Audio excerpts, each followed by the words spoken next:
हमारे एक दोस्त हुआ करते थे।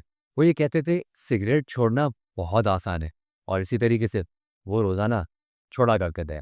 कहते हैं कि हँसी एक बेहतरीन दवा है और यही पैगाम लिए आज हम अपने पॉडकास्ट में हाज़िर हुए हैं। आज जो मैं आपके लिए किताब लेके आया हूँ, फन एंड लाफ्टर। इस किताब के अंदर कंपाइलेशन है रीडर डाइजेस्ट की और रीडर डाइजेस्ट में एक सेगमेंट हुआ करता था, laughter is the best medicine, यानी हँसना एक बेहतरीन दवा है। और इस किताब के ऊपर बात करने के लिए मैंने दावत दी है मुशीर हुसैन साहब को। मुशीर भाई, सबसे पहले इस किताब के हवाले से अगर आप कुछ बताना चाहें, क्योंकि इस किताब के अंदर अदबी जोक्स हैं, तो ये अदबी जोक्स क्या होते हैं, वर्गल जोक्स क्या होते हैं, अगर कुछ जोक्स वगैरह कोई इस किताब के हवाले से अगर हमें बताना चाहें। You so much again for having me. सबसे पहले तो हम लाइन ड्रॉ करते हैं कि ज़िंदगी में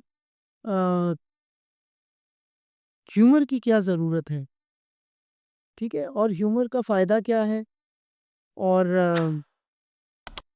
ह्यूमर नहीं होना चाहिए, यानी कुछ स्कूल्स ऑफ थॉट कहते हैं कि it's a work of devil. तो इसमें सदाकत कितनी है कि ह्यूमर क्या है और क्यों होना चाहिए? देखिए, थोड़ी-सी न्यूरोसाइंस के हवाले से हम बात करते हैं कि वो लोग जो बहुत लाइट हल्की-फुल्की ज़िंदगी गुज़ारते हैं, खुश रहते हैं, तो उसका उनकी सेहत पे भी असर पड़ता है, ठीक है? अच्छा, अब अपने बहुत सारे ऐसे मरीज़ होते हैं, जिनको जैसे हमारे यहाँ तीमारदारी का एक कॉन्सेप्ट है कि मरीज़ की के पास जाके बैठना भी एक इबादत है, राइट? तो आप क्या करेंगे वहाँ जाके ऐसे बैठे रहेंगे? व्हाट? ठीक है? या आप ये पूछेंगे कि कब हुआ, क्यों हुआ, कैसे हुआ? That's boring. तो instead of doing that, instead of reminding the मैं एक सिनेरियो क्रिएट कर रहा हूँ कि instead of reminding the person कि तुम बीमार हो, क्या ये अच्छा नहीं है कि हम उसको डिविएट करें उसके माइंड को? कि किसी को कहे क्या हैंडसम लग रहे हो, कहेगा छोड़ो यार, बीमारी से अशर खराब हो गया है। तो टू लाइटन थिंग्स अप, देखें अब मज़हब की तरफ आते हैं। किसी को मुस्कुरा के देखना भी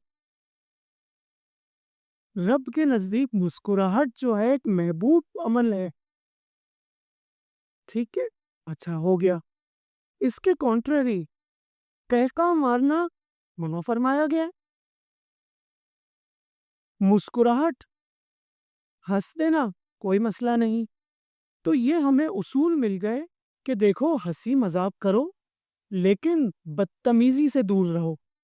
तो ये जो बात आप कर रहे थे ना कि अदबी जोक्स, तो ये ख़ास तौर पे रीडर्स डाइजेस्ट एक तो वैसे ही बहुत हाई रिगार्ड है मेरा, और बहुत अफ़सोस हुआ जब रीडर्स डाइजेस्ट को 100 साल की तकरीबन पब्लिकेशन के बाद ख़त्म कर दिया गया। तो उसका वैसे भी जो लेवल ऑफ कंटेंट था वो बहुत हाई था।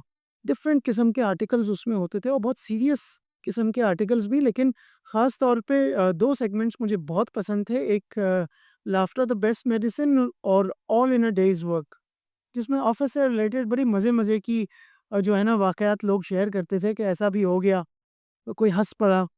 तो अब हमने ये समझ लिया कि ह्यूमर की लाइफ़ में क्या ज़रूरत है, टू लाइटन योर माइंड। ठीक है ना? भई आप बहुत गुस्से में हैं और किसी ने एक लतीफ़ा सुना दिया, सारा गुस्सा हवा हो गया और आप हँस पड़े। आपने कहा छोड़ो यार, बस ऐसी-ऐसी बातें कर लेते हो। ठीक? अच्छा, अब आते हैं बड़े और छोटे से मज़ाक। तो ये मज़ाक का वर्ड जो है इसमें काफ़ी सारे रिस्ट्रिक्शंस भी हैं। वो मज़ाक जो मैं अपने से किसी छोटे से कर सकता हूँ, वो किसी बड़े से नहीं कर सकता। तो बात तो वो अदब-आदाब की इधर भी आ गई कि हर जगह आपको देख के चलना पड़ेगा। देखिए, किसी को हँसा देना भी बौछा मले, लेकिन आप ही के क्रूड से जोक की वजह से किसी का दिल दुखा, तो ये गुनाह है।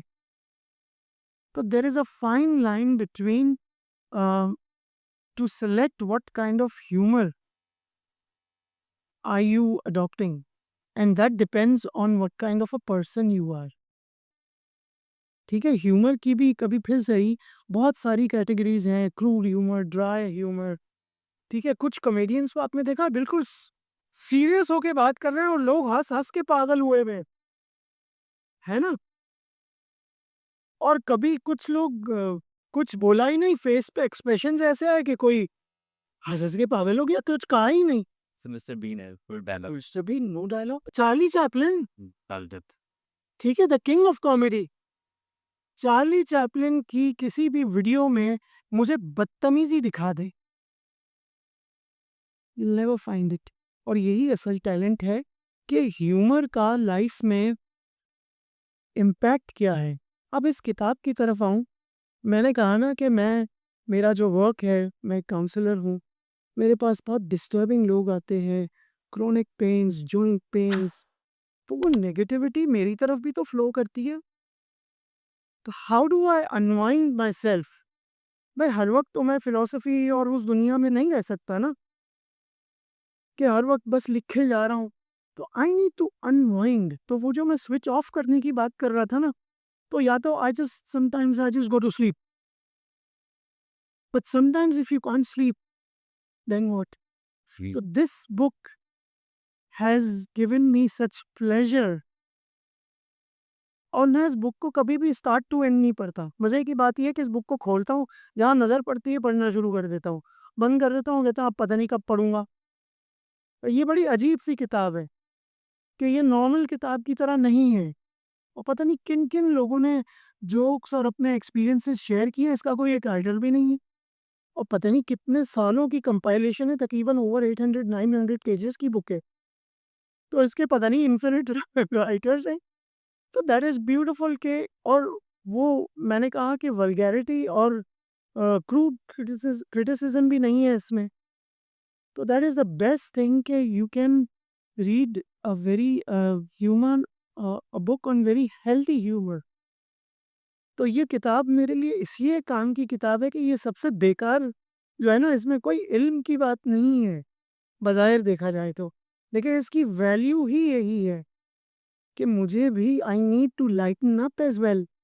कि जिस किसी को नहीं, किसी कोई इंसान बहुत परेशान होता है, हम किसी को कहते हैं रिलैक्स मैन, तो this is my relax man. जैसे हम लोग मुश्ताक अहमद यूसुफी को या फतेह मुश्ताक अहमद यूसुफ़ी, जी बिल्कुल। देखिए वो मैं उनका भी फ़ैन हूँ, ठीक है? और पतरस बुखारी को मैंने स्कूल के ज़माने में पढ़ा। उर्दू की किताब में उनके मज़ामीन थे। एक मज़मून था कुत्ते। हाँ उफ़! जैसे वो पढ़-पढ़ के हँस-हँस के क्लास में एक हंगामा मच गया था। तो वो बराबर की क्लास से टीचर आ गए, कहा, "क्या कर रहे हैं आप टीचर?" उन्होंने कहा, "पतरस बुखारी को पढ़ रहे थे।" क्या क्या करें? तो sometimes you need to take it easy, relax, unwind and laugh a bit. और उससे क्या होगा देखिए, अगेन बात वही आ गई कि पहले खुद को तो हँसाओ और खुद पे तो हँसो, है ना? उसके बाद किसी और को हँसाओ। जब आपने ये एबिलिटी हासिल कर ली कि खुद के मूड को ओवरकम कर सकते हैं आप, तो आप अब किसी और को हँसाएँ, तो फ़ारसी में उसको कहते हैं हर दिल अज़ीज़, ये हो जाएँगे आप। तो यही तो हमारी कोशिश है कि कम से कम हमारी वजह से अगर किसी के एक चेहरे पे मुस्कुराहट आ जाए जो बहुत तकलीफ़ में हो, ये भी इबादत है, ठीक? और उससे भी बड़ी बात ये है कि हमने किसी का दिल दुखाए बगैर उस इंसान को हँसा दिया। I have very high regard for some of the comedians and some I don't like because they are very cool. But again, कभी-कभी मैं जब अपनी किताब इरहान क्वेस्ट 2 लिख रहा था, तो मेरा बेटा बराबर में बैठा हुआ था। तो थोड़ा-सा मैंने उसको पढ़ाया कि कैसा है? उसने कहा एज़ यूजुअल अच्छा है, लेकिन आपने रोमांस लिखा, मिस्ट्री लिखी, हॉरर लिखा, अभी तक आपने कॉमेडी नहीं लिखी। आई वाज़ लाइक यार ये तो सही कह रहा है। ठीक है, मेरी बुक्स में एक ह्यूमर का एलिमेंट है, लेकिन कॉमेडी लिखना बहुत मुश्किल है। उसमें इमेजिनेशन बड़ा अजीब-सा, यानी वर्ड्स का चुनाव, कोई अल्फ़ाज़ ऐसे कह देना कि कोई हँस पड़े। ठीक। तो in between writing that book I change the book. Concept वही रखा मैंने, लेकिन मैंने बुक को कॉमेडी के पॉइंट ऑफ व्यू से फिर लिखना शुरू कर दिया। उसमें एक बादशाह का कैरेक्टर था जो बड़ा फ्रस्ट्रेटेड होता है, वो अपने बाल खींच रहा होता है, आधा गंजा वैसे भी होता है। तो उसके फौजी खड़े होते हैं, कहता है एक भी कोई हंसा उसकी गर्दन उड़ा दूंगा, और सब हंस पड़ते हैं। उसके लिए औलिया ऐसा होता है। तो वो एक मोमेंट को मैंने अपने बुक में एक्सप्रेस किया, और वो लिखते लिखते मेरी हंसी नहीं रुक रही थी।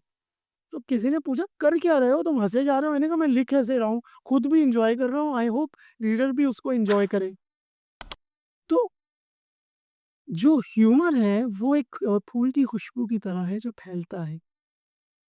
तो बस जो रिस्ट्रिक्शंस हैं उसके, उसका ख्याल रखें, तो उससे अच्छी कोई भी चीज़ नहीं। And please keep smiling.